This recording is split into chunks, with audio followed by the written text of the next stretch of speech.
part of the Lions thing for any touring. It's just those fans and how they sort of come into town and sort of take over. And it just, to me, 2021 was a soulless tour. There was nothing in it. Good Lord. Conversations in corny place. I'll be honest, I must favour New Zealand this year, playing the Boks at home. It's going to be interesting to see what Argentina do, because they're the dark horse. They're the team that can upset everybody. DSPN, the Devlin Sports Podcast Network.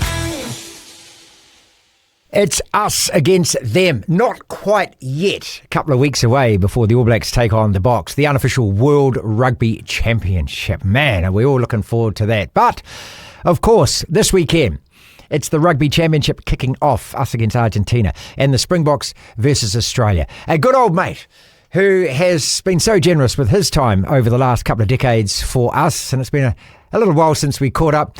We welcome our Bokke friend, Brenden Nel from Super Sport, to the channel. G'day, mate. How are you? G'day, Martin. Always good to be here, mate, with you guys. Yeah, and look, Rassie at his press conference today, look, we had one with Scott Robertson as well. We had the other eye, of course, on this early in the week. Rassie naming a Springbok side, and lots to talk about as far as that goes, but also just the fact that he's named it so early. And he also said, this is what I love about Rassie, he's always got something, hasn't he, going on, and he says, we might even change our team depending on how Australia pick theirs. Is he playing games still with us or what? No, I don't think it's that. I'm actually not surprised they named it early. He tends to name his team on a Tuesday anyway, when other coaches do it on a Thursday. They've been off. We've had Italy and Georgia, so we haven't had great opposition in terms of test rugby. So they've been literally training for the Rugby Championship for probably a couple of months now. And they've been in camp. They gave the guys 10 days off, and then they cancelled it. And so they've been in camp for now 3 weeks. Wow. So just preparing for this Wallabies team. And I suppose in a way it tells you just they weren't quite happy with the way they performed, especially in that first test against Italy at Loftus. They weren't happy at all, especially the maul try that Italy scored. That's been a talking point quite a lot here, because that doesn't happen against a Springbok team often, neither All Blacks as well. And so they've spent extra time in camp, and I suppose when you're 3 weeks in camp, naming a team, who's going to play against the Wallabies, and Rassie's pretty good with that long-term planning. He already has named his team internally to play next week against the Wallabies, and probably the players also know who's going to New Zealand as well. Okay, it's a 5-3 bench split. I've had that explained as well, being a 5.5, 2.5 bench split. I don't understand what that is, but let's talk about that to start with. Were you surprised at that? So there's no 7-1 bomb squad? Yeah, in a way, but this Bok team has been evolving a lot more, and they talk a lot when you're in all their press conferences. They talk a lot about the way they don't want to become, sort of the one-dimensional team that the Springboks have always been known for. And Tony Brown's got a huge influence there. They want to play a lot more expansive rugby. They've got some deadly wingers at the moment. They've got some great backline players, and they want to use them. So I'm not surprised. Probably more against Australia, because I thought they'd probably go 6-2 against Australia. Especially just to get that forward dominance.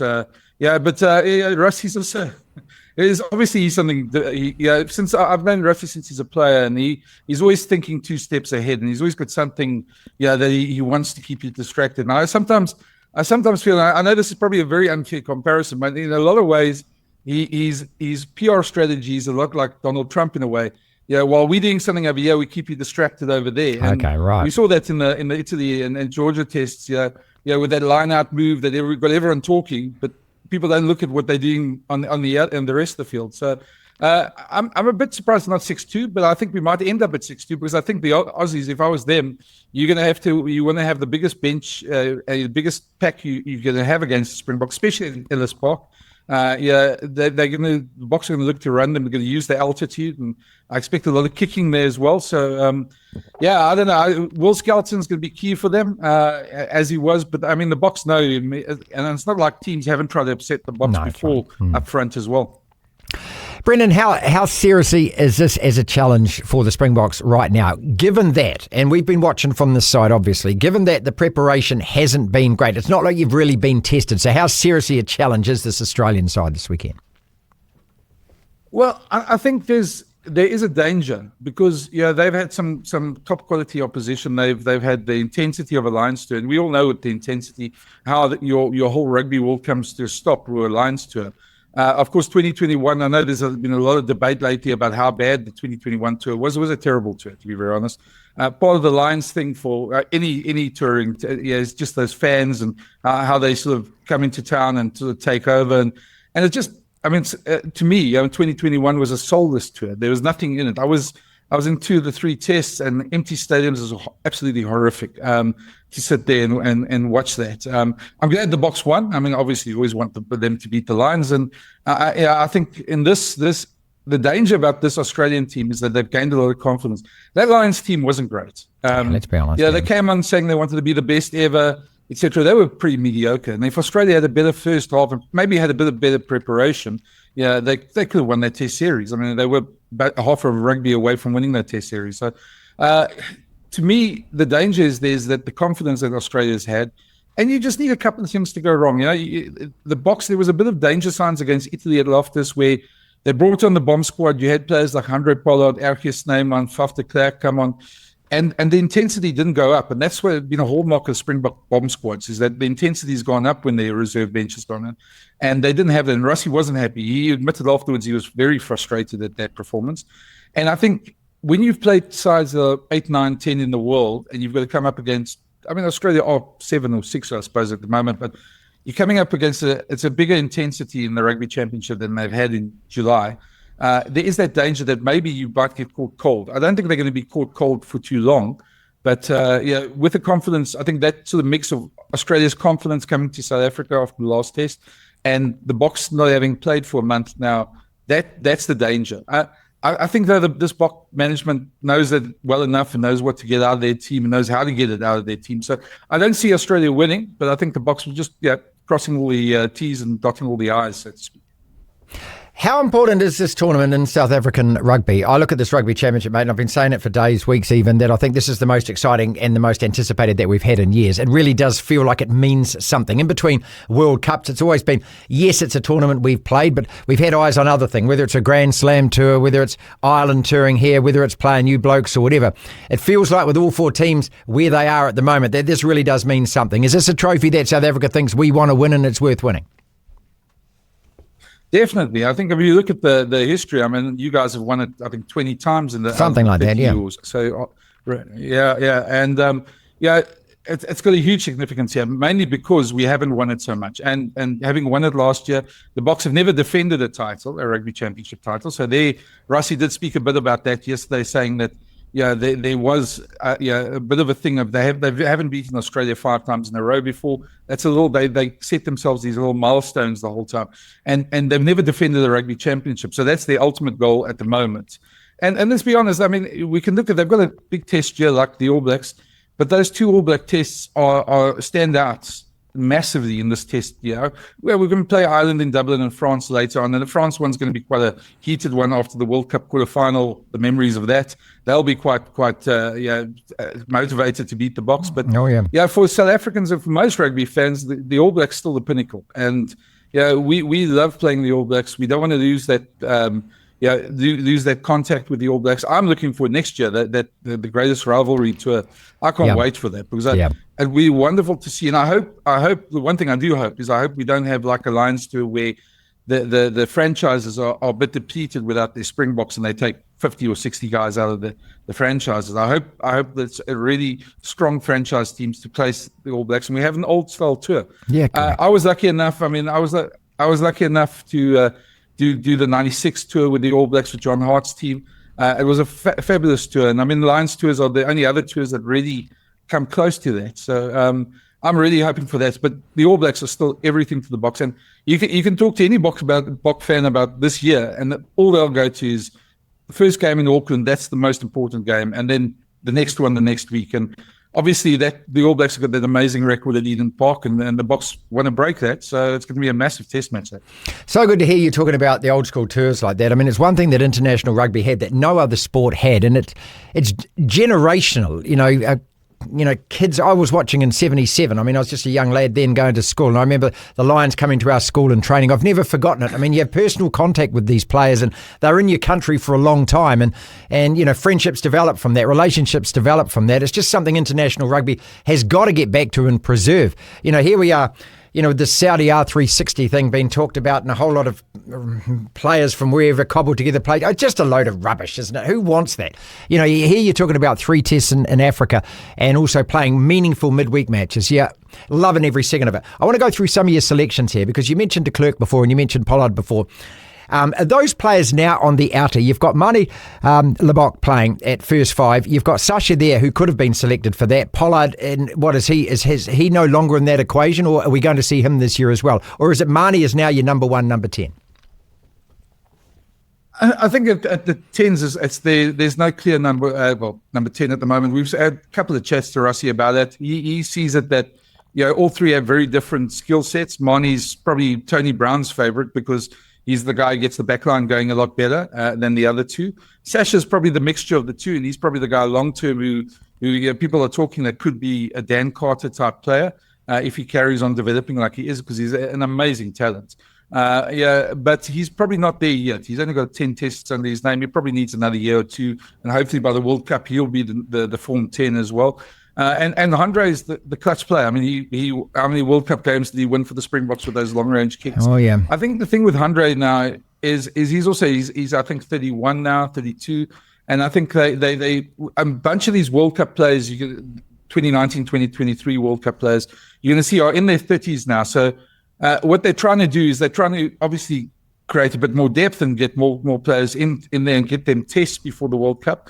And prolong those careers of guys like Andre. Rassie said yesterday, Andre and Sasha will be the Flavs next week. Which one will play and which one will be on the bench? I probably think Sasha will play on his home ground and Andre will be on the bench. But he said right at the beginning of this year that all the players are going to play 8 or 9 tests out of the 15 each. So nobody's going to get a full load of tests this year. And they're trying to do that, obviously, to get the squad depth. And they've got incredible squad depth. They used, 57 players last year? Wow. This year we're probably going to see pretty much the same. And we're settling on, it's going to be very difficult eventually to choose 36 or whatever for the World Cup. But there's already, I mean, they choose 45 and there's still people grumbling about players not getting in. So they really got great depth. And the thing is now just to make sure that players like Faf still has a role. They spoke yesterday about how him and Makazole Mapimpi with 2 players who joined them at the beginning of the week on their first session for the week when they do their planning virtually. So the players might not be in camp, but if there's an injury, they can bring them in as well. But I think you're probably going to see natural players, some of them move out. Faf is one of them, probably.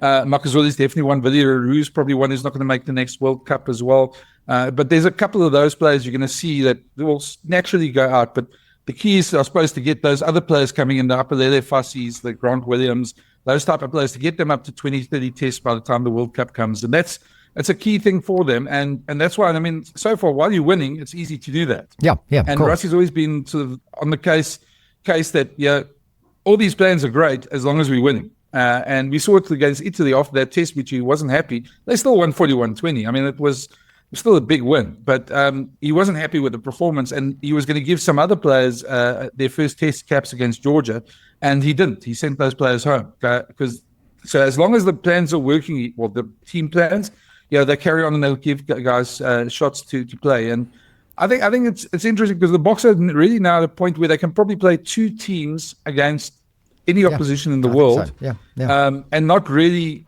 go down in quality. And they've probably got 2 great packs they can pick on. And I mean, it's pretty much like the All Blacks where I think 2011 to 2015, they could also quite a lot of times they mixed it up and played a so-called second team against other teams. And you didn't see a drop in intensity. And I think that's where they want to get to. Same here, and it's a pursuit of 4 players in every position. Multiply 15 by 4, you've got 57. It's 60. It's the same thing that we're trying to do here.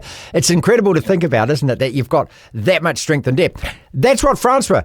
they're on the same track as well, bringing a B or a C team here as well, blooding those players. And how many of those are we going to see again in the World Cup in a couple of years' time? But it seems to be that all of the top coaches in the world are on the same mindset with this, aren't they? That they're looking at it going, hey, I can't put all my eggs in that basket. If he gets injured 6 months out of the World Cup and does a knee or something, and the next guy's played 3 tests, well, we're in big trouble. I need 3, if not 4, in every position. I understand this. At the same time, we're talking about Test rugby. We're talking about the Springboks and the All Blacks. We're talking about the Wallabies and the Argentinians. It's about winning now as much. And in this country, you know how we feel about this, Brenden. We want to win every single test with the All Blacks. I don't buy into this millennial attitude that, it's okay as long as they're taking Instagram photos afterwards. Bugger all of that, mate. We have to win and win today. And that means winning on the weekend in Argentina, winning again in Argentina, and then coming back and taking care of business against you lot.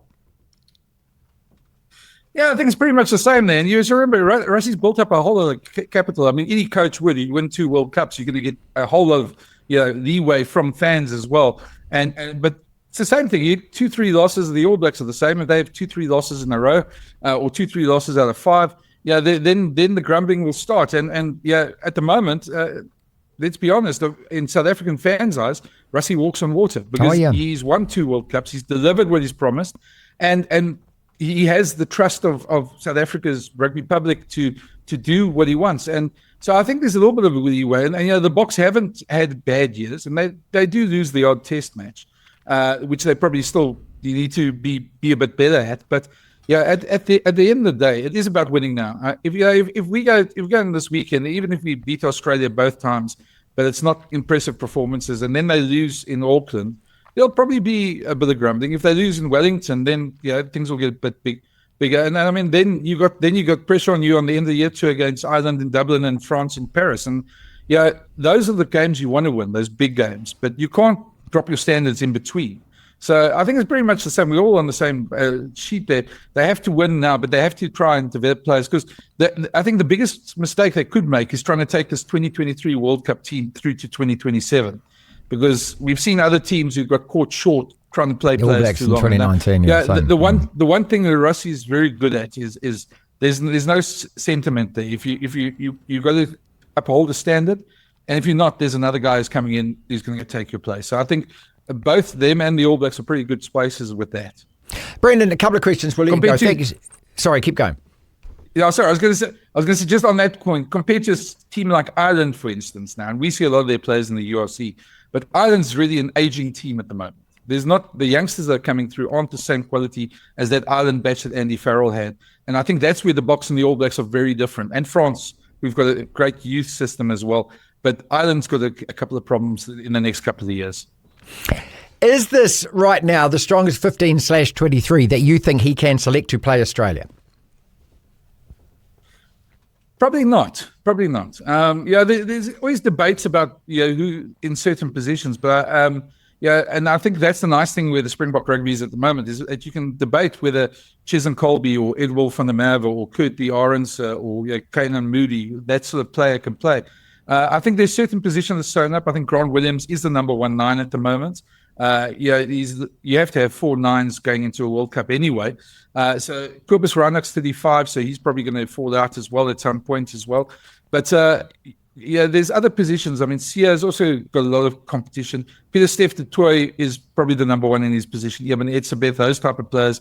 The front row's pretty much settled. So I think it's one of those where a couple of tweaks, it could be a stronger team. But I think you'll see the Boks pick their best team in Auckland, because that'll be the one.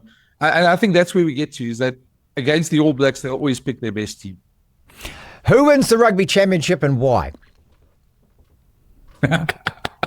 That's a difficult one. I think it must, I'll be honest, it must favour New Zealand this year, playing the Boks at home. It's going to be interesting to see what Argentina do, because they're the dark horse. They're the team that can upset everybody, and they've beaten all the other sides over the last couple of years as well.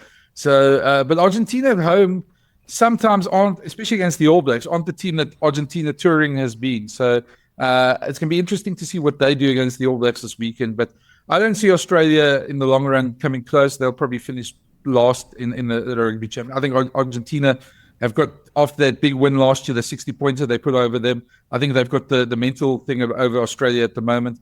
But it's going to come down to those 2 games in Auckland and Wellington, and whoever goes there will win the Rugby Championship. Man, it's just so much to look forward to, isn't it? I think it's some of the best sport that you'll see out of any sport anywhere in the world this year is those two tests. But as I said right at the beginning, we're going to take care of business first. And we've got these two tests are hugely important for New Zealand in Argentina. They're almost like the perfect build-up, isn't it? France, then Argentina, then we get to play you guys. You didn't have huge strength to play with to start with. Now you've got an Australian team on the up. So, this is going to be a real test again. And then we're kind of on this collision course coming like this for New Zealand in a few weeks' time. Yeah, I must admit, I think everybody, when you look at that calendar, those games stand out. I've been lucky enough. I'm making a secret of it. I grew up on the 1981 tour, and that tour is still, to me, fascinating. That was a penalty in the third test, Brenden. Don't even argue about it. It was it was within the time of the 80 minutes of the game if you adjusted your watch slightly. Yeah, I was a kid that used to get up at 3:00 in the morning to watch those games. And to me, the fascinating thing about that tour was everything was going on. There was just so much. And if we had social media back then, you can just imagine what we wouldn't survive because I just think what we saw on our television screens, and that wasn't much. Yeah, and the protests. I remember getting up. I remember I think it was the Waikato game. Waikato game was called off. The field. Mm-hmm. Yep. Yeah, and I was furious just because I'm a kid. I want to watch rugby. I couldn't understand. Obviously, back then you're a kid. You don't understand what's going on. But I've since I've become a rugby writer, I've had the privilege of listening to Alan Hewson. I had one night we had in the 2011 World Cup with him, where he sat and spoke us through that whole tour and how that he saw it from his side. I had the privilege of listening to Keith Quinn. Was stuck in a Dubai airport with him for 4 hours, and he was just telling me stories about that tour.